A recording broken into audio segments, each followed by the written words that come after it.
Good morning. So we are here with Auntie Maria, and thank you for agreeing to be one of our speakers slash interviewee for our Buwan ng Wika celebration. So ang aming paksa ngayon ay all about identity of the Filipino people. So with us right now, Auntie Maria will be talking about identities, in particular, identities of the Tiboli people. So Auntie, can you introduce yourself, the school, and the tribe? Magandang umaga. Good morning, Miss Maita, Ma'am Maita. And ako po si Maria Todi, pero ang Tiboli name ko is Oyog. So I'm running the School of Living Tradition. Ito yung non-formal education na advocacy naming mga group of artisans and cultural workers in the transfer of skills to young people, to children, in order to preserve the rich cultural heritage of the Tiboli people. So I belong to the Tiboli tribe in the Philippines. So one of the 110 ethno-linguistic group in the country. Siyempre, ang Mindanao, 60% puro IP yan. So ngayong umaga, depending on how we can interact about the Tiboli identity. So lalo na, I will continue na lang, no? I will just continue to talk. Okay. Yes. Happy buwan ng wika. Kasi August usually pag nagse-celebrate nung hindi pa pandemic. Talagang lahat, buong Pilipinas, lahat ng mga paaralan nagse-celebrate Linggo ng Wika. So talking about let me share first about ano ba talaga yung why Filipino identity matters, why Filipino culture matters, no? So gusto ko lang mag-touch konti lang. Later I will focus about on the Tiboli. So syempre tayo bilang Pilipino, we are known to one of the best among the best, no, na Tiboli Filipino hospitality. In terms of tourism, we are known for Filipino hospitality. So since we are celebrating the Linggo ng Wika, itong buwan na to, August, is Linggo ng buwan ng Wika. So ako, magandang reminder na din sa lahat ng mga Filipino, sa lahat ng ating kapwa Filipino, na minsan we are getting too far. Medyo napapalayo tayo doon sa ating kinagisnan, yung pinanggalingan natin. Nakita ko kasi once na yung yung nanonood ka sa mga etong mga nagba-vlog, yung mga nagko-comment over Facebook, ako mismo nakikita ko para bang nawawala na ang Pilipino doon sa talagang identity natin, na ang galing ng Pilipino in terms of our culture, yung pakikipagkapwa sa kapwa mong Pilipino. Nawala na tayo doon. Minsan nakikita mo na lang ang dami nagmumura, nawala na ng respeto sa ating mga leaders sa gobyerno, nawawalan na din ng kahit mga kabataan. Yung mga values, yung mga Filipino values na ganon, we are rich, no? Ang yaman natin.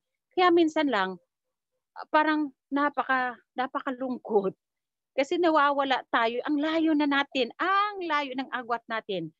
So this is also a reminder for all of us bilang mga Pilipino na pwede ba natin balikan konti, just a reflection from the past, na wala na tayo ng pakikipagkapwa, yung ngayon, anyway, ang iba naman lumalabas, in other side of the coin naman, lumalabas yung pagka-Pilipino in terms of pandemic, nagtutulungan, di ba?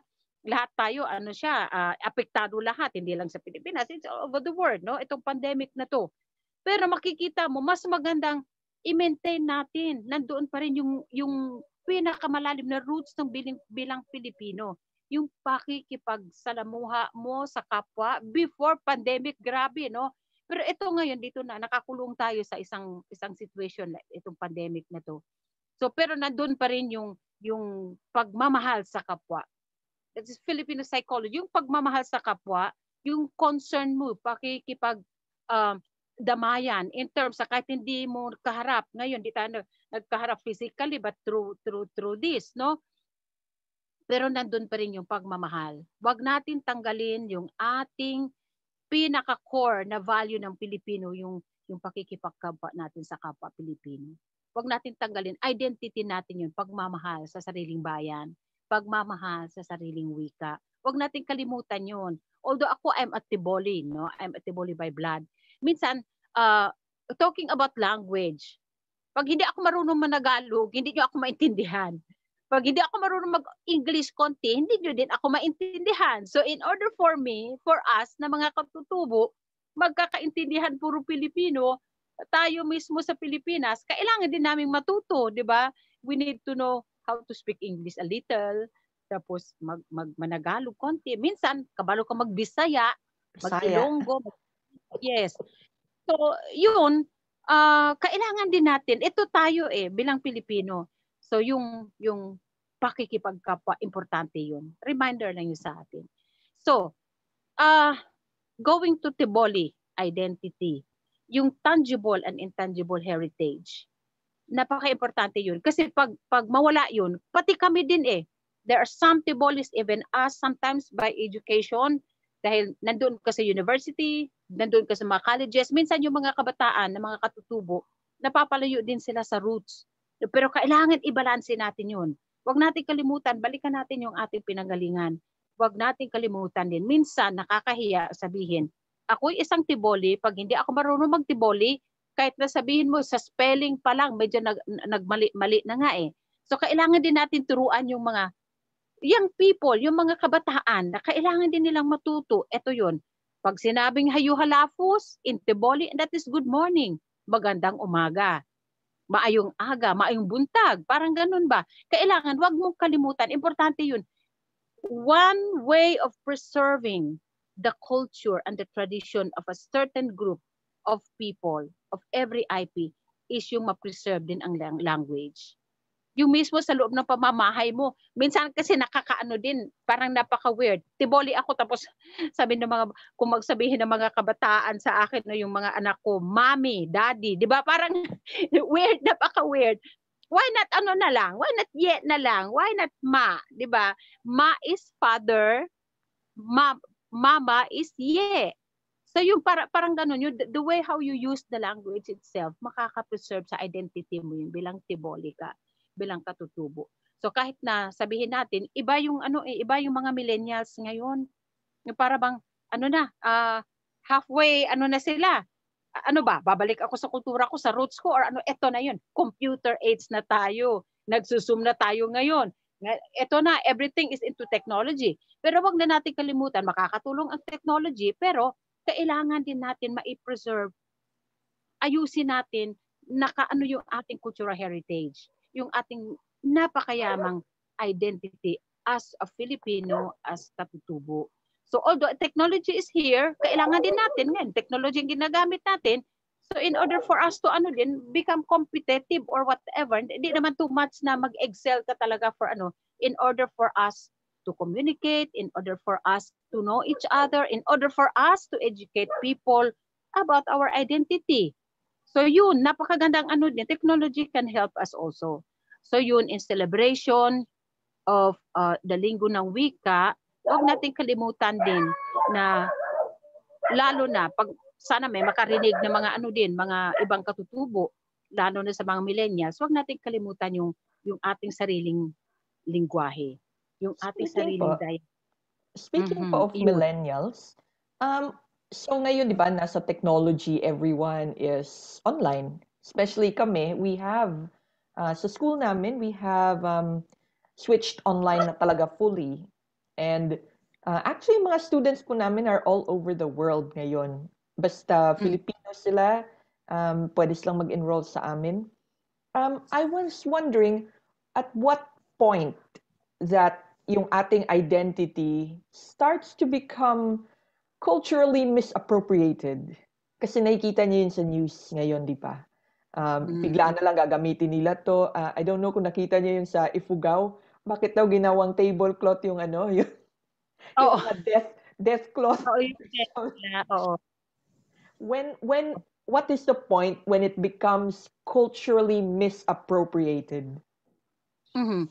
Ah, Actually, nagiging problema din yan eh. Yung nagkaroon ng isang problema dito sa on the use of tinalak cloth. Alam mo naman ang tinalak, di ba? Yes, Identity I ng mga think Tiboli. sinabihan niyo po ako nun. Oo. Isa ka na ini-educate namin, 'di ba? Sabi mo, ay buti na lang sinabi mo sa akin yan or else gagawin ko talagang ano. And that is also being open to a thing like, syempre, tayo lang sa Pilipinas, dapat maano din tayo, dapat aware din tayo, 'di ba? So, okay lang yung nakakaano na, yung nakakaintindi at nakakaalam, no? Pero yung iba, ay for the sake of ano na lang, bilhin ko na lang ito because this is good for something that I can use for, ganon. So pero dapat din kami in our side, we need also to educate people. We need also to share na ito yung hindi pwede. Halimbawa, tinalak, we have the code of practice. So ang tinalak ay hindi pwedeng gamitin para basahan, hindi pwedeng gamitin into whatever na maapakan mo siya. Pwede iwalhang mo, pwede ibag, pwede whatever other purposes. Pero ngayon, ang dami ng mga fashion designers. Anyway, that is also promoting and helping the Tiboli people on the marketing of our product. Yun ang pinaka-identity, yun ang tinalak. So, iba na ang misrepresented na kami in terms na gagamitin mo labag sa aming kalooban, labag doon sa sabihin natin na ito yung nakagis na namin, this is the way how we use it. Pero dahil sa itong innovations ngayon, itong mga ginagawa ngayon into modern thing na tayo. So, pero kailangan din ng ibang mga fashion design. Actually, nagtatanong yung kay Catriona Gray nga eh. Sila Yes. Gerson, di ba? Nagtatanong pa, talagang pumunta sa community like you. Pumunta ka talaga, di ba? Nagtatanong. So, nagtatanong, pwede ba natin gamitin namin sa ganitong way? Yes naman, as long as hindi kami hindi kami na misrepresented in the way how you do it. Yung ba parang minorder mo na lang yung produkto, palibhasa na nabili mo lang sa mga community, di ba? Parang lang na ang na lang. So kailangan din natin ma-educate in some way na malalaman din ng tao. Eh kung kami ng against, tapos pag hindi malaman yun, this is also one way other people should also aware din na ay ito pala yung ano nila. Hindi pala pwedeng gamitin itong ano sa ganitong paraan. So yun, one way or another we can understand each other and then maka-communicate tayo very well. Yun. Parang give and take lang tayo tapos ito pala ang way how we do it. This is the way how you're gonna use it kung outside na ng aming community. Yung gano'n, ano lang, kailangan, tulungan lang na sabihan sila na ito yung hindi pwede. Ito yung pwede. For those students of mine who don't know that tinalak is a sacred cloth made of abaka and it takes a long time to make one. Ilang weeks po to make one putol? Ay, kung ang putol. Siguro sabihin na rin 20 natin feet, di ba? Or ilang feet po yun? na 4 meters. 4 meters. 4 meters. Sabihin natin ang 4 meters kasi hindi ka pwede makagawa ng 1 meter sa isang loom. So, ang pinakababa niyan is 4 meters pwedeng in 2 months. Pero before kasi, kailangan yung panahon makibagay din sa iyo. Hindi ka pwede magwi-weave na masyadong mainit. So, kailangan din na syempre ang intricate patterns na yan, kailangan din ng yung talagang keen ang mga dreamweavers natin sa paggawa niyan. Sometimes may isang specific pattern nga hindi ka pwedeng halimbawa you're going to abstain from sleeping with your husband, no? Yung dreamweaver in one pattern na like gamayaw logi or gamayaw libod, ganun importante yung tinalak weaving. So yun, hindi lang siya basta-basta kasi ang tagal. Yung process pa lang from the stripping of the abaka down to the dyeing, natural dye, was everything. Napakahirap. So yun, kung maintindihan nyo ng mga tao na ganito pala kahirap itong ma-process before you come up of a finished one cloth, ang tagal. So yun, dapat i-educate din natin yung tao kung paano nila ma-appreciate yung art ng tinalak. Tapos in the tinalak, there is talagang meaning to the patterns itself. Kaya it is considered, di ba, sacred cloth. And as you said, hindi pwedeng tapakan. So, students, take note. Baka gagawa kong quiz to. So I will flash a pattern of the tinalak later when I edit this video. So let's go back to intangible heritage. Kasi at least the tinalak cloth is something tangible. How about yung mga intangible heritage like language, dance, poetry, songs? Little by little, nawawala na siya. Also partly because nawawala na rin yung language. So what do you think of that? I have mentioned a while ago yung pag ang mga young ones, no, yung mga generations of today, pag hindi sila natutong magsalita ng aming salita, pwede silang mawawala. Pwedeng makalimutan nila. But also inside sa bahay mo, yung paggamit mo ng lingwahe mo, dapat naka-preserve din yun eh, yung correct way of using your kasi kaya minsan may naghihiram ka pa eh, kasi kami sa loob ng bahay kasi mix eh. Yung anak ko husband niya Ilonggo. Tapos yung ginagamit naming lingwahe dalawa. Pwedeng Liligay noon, Tiboli. Meron pang English. So yun, parang mix na siya. That's one way of din, pag hindi kami careful, talagang kung lahat talaga kami puro English o Tagalog, wala na yung Tiboli. That's one way also we are on the way towards extinction. So yung kailangan ma-preserve din ang language sa mga Tiboli. So yun, sabihin natin na as of today, yung mga kabataan, they prefer to do the TikTok, they prefer to do the modern things rather than with depende din sa i-educate talaga sila. Halimbawa ako, my family is a bloodline ng mga artists, so nagmanifest man din kahit na nasa school, nasa colleges and universities yung ibang member ng pamilya, but then hindi ako maniniwalang wala silang alam. It's so sad kung talagang i-detach nila ang kanilang sarili doon sa roots nila. Meron yan eh, nasa bloodline yan eh. At saka nasa community yan eh. The moment that you lose the wala ka ng interest, wala ka ng hindi ka na nagpa-practice ng mga indigenous knowledge systems and practices mo. Talagang that's part of talagang you're heading towards the cultural extinction. So pero kailangan din siyang yung mga local history, yung mga kabataan ngayon sabihin, kahit yung anak ko, si Andy, pagtanungin mo, may alam ka ba dito sa medyo, ano ba yun? Kailangan mo din silang i-educate. Even in using the Tiboli words. Kailangan turuan sila. So yun, pag mawawala, pag wala na silang appreciation, deep appreciation with their own tradition, with their own culture, talagang mawawala. So yun, we are also in threat sa amin yun eh. Kasi pag once na mawawala yun, yung identity namin, wala nang Tiboli, ma-erase kami sa story ng humanity, di ba?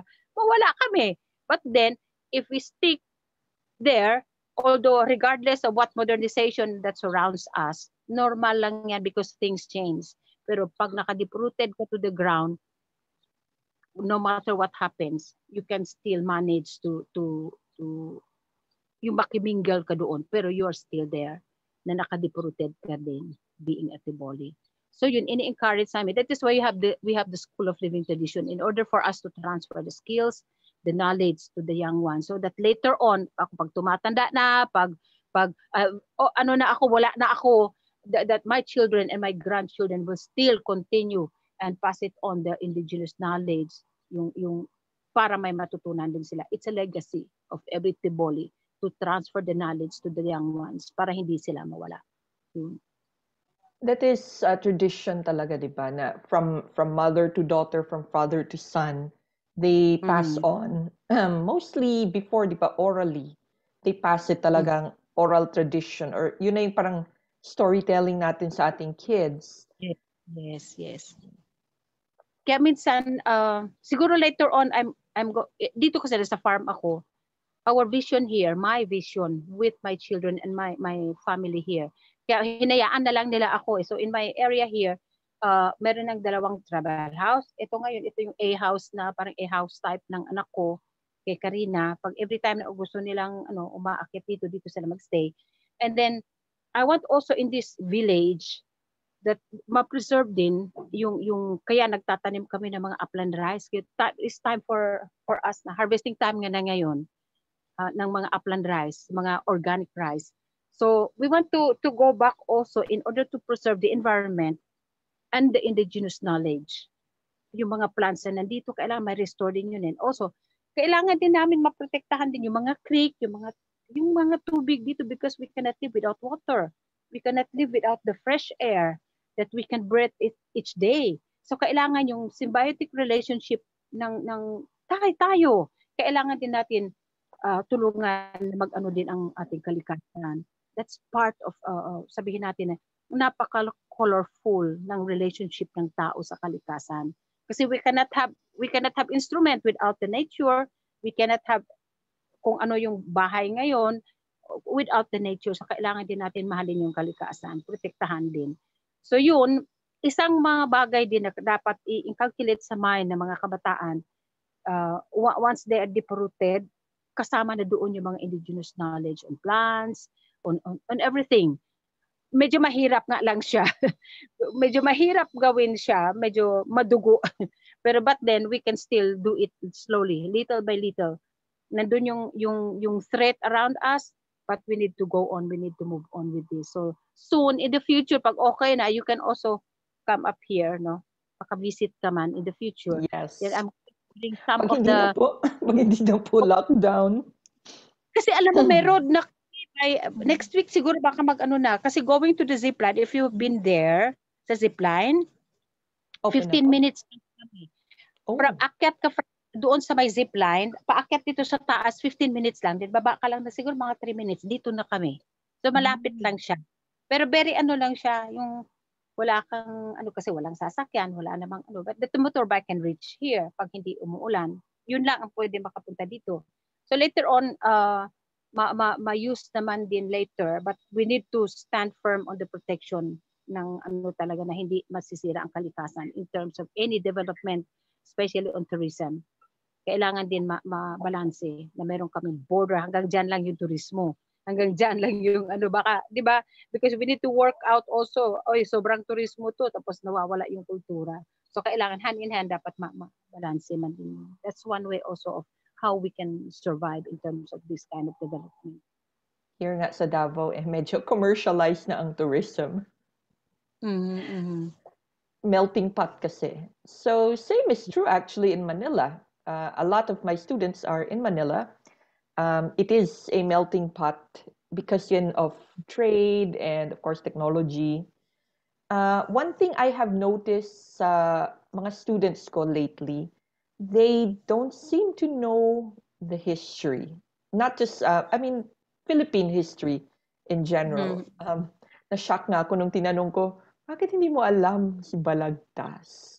Bakit mo hindi alam anong nangyari sa Battle of Manila Bay? Why don't you know the Treaty of Paris? So that's one thing na, ano ba yan? Bakit di nila alam? Whose job is it to educate the young in terms of what the real history is? Kasi me as a teacher, I'm trying my best. Pero if base knowledge pa lang, wala na sila, would this be DepEd's fault, the parents' fault, the writers of history books? Paliit ang ating history books eh. Parang napasikip. Ano siya? Actually, yung sinabi pong may na-encounter ako isang estudyante ng University of San Agustin yata in Iloilo. But he's half siya. American siguro or ano. Nung pumunta sa SLT, sabi niya, ma'am, kasi actually my purpose of coming here is to see you. Then makinig daw siya. So habang nag-interact kami, habang nag-uusap kami, bigla na lang sabi ko, parang umiiyak na to ah. Sabi ko, why are you crying? Sabi niya, ma'am, because while you're speaking, while you're telling stories, natatouch ako, parang inaano mo ako eh. It's a brainstorming. At the same time, it's an awakening for me bilang Pilipino. So yun, napaiyak at nakahag yung bata sa akin. Sabi niya, Ma'am, talagang naano ako, what an experience in listening to our local stories.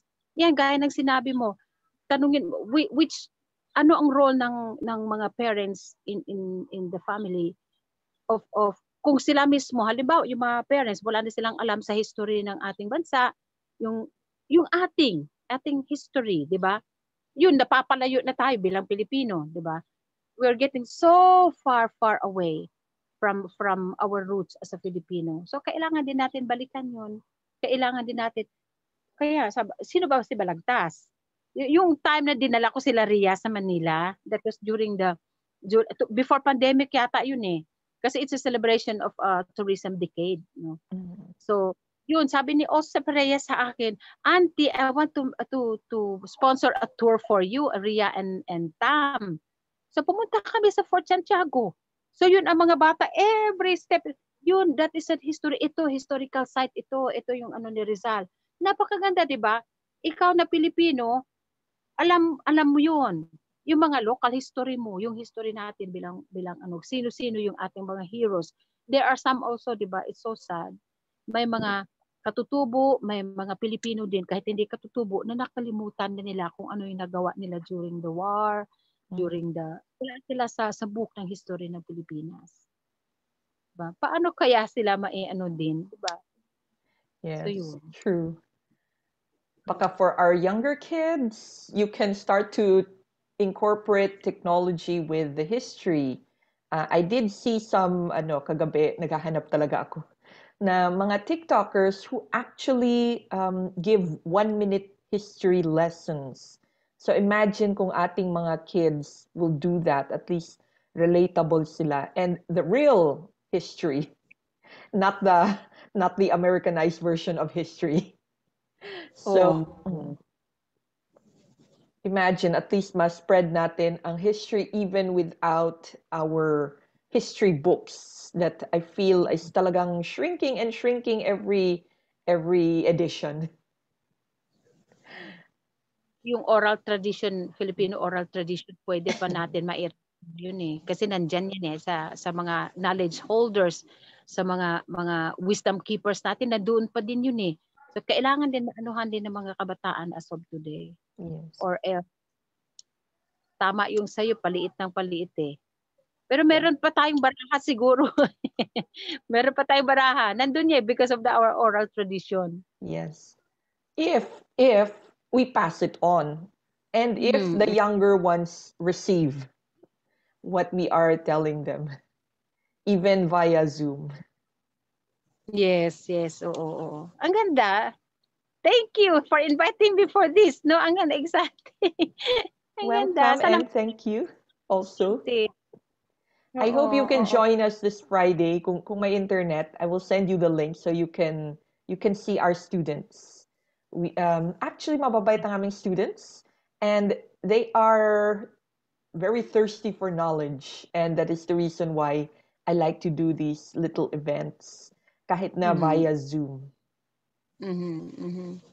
Friday kasi ano ako, meron akong talk with the youth sa North Cotabato, yung susunduin yata ako eh. Friday yun. I'll talk about the role ng youth for peace and development. Tapos yung ibang mga youth na yun, hindi namin alam kung hindi pa sila pumunta sa Lake Cebu na meron palang Blaan at saka Tiboli in North Cotabato. So yun, I need also to give them also encouragement kasi medyo syempre mas lamang yung mga non-IPs doon eh. Kasi hindi community ng mga IP ang North Cotabato, lalo na sa Tulunan, North Cotabato.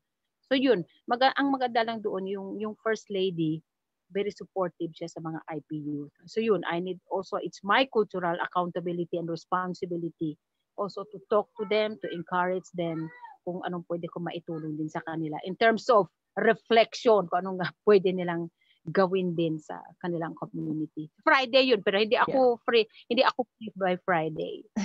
Sayang po.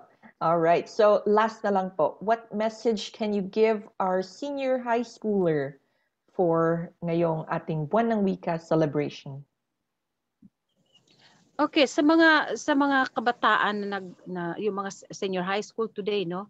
Um, Actually, kahit sabihin mo elementary ka or college ka or high school or college ka, you need also to gusto kong i-encourage sa mga kabataan, ang mga youth, ang mga students, yung bang pag-isipan nyo na ngayon, what if wala ng mga knowledge holders sa Pilipinas na magsasabi at mag-share sa inyo ng mga local history natin, history ng Pilipinas. Ngayon, kailangan na i-open up ang mind nila kung saan sila galing. Nasa Pilipinas tayong lahat, kailangan malaman natin yung ating history. Or else puro na lang alam natin yung Shakespeare ba yun? Yung mga other histories outside the Philippines. Napakayaman natin sa history. So kailangan natin matutunan yon. You need also to learn, students, about the story of indigenous peoples in the Philippines. You need also to learn kung ano yung nagawa ng ating mga heroes from the past, kung ano yung pwede pa natin gawin today, and it lies sa mga kamay ng mga kabataan what would be the future ng ating bansa. So kailangan magiging ano din tayo, you need to stand up. You need to stand as a Filipino. You as a youth, you as a student. Kailangan ninyong kailangan may knowledge din kayo. Dapat may natutunan kayo aside from sa teacher ninyo, aside from sa halimbawa sa school ninyo, yung subject ninyo, you need also to stand bilang kayo as a young Filipino, mga kabataan as of today. You will be kayo yung future ng ating bansa. So, kailangan knowledgeable kayo in terms ng ating history. I hope makakatulong ito.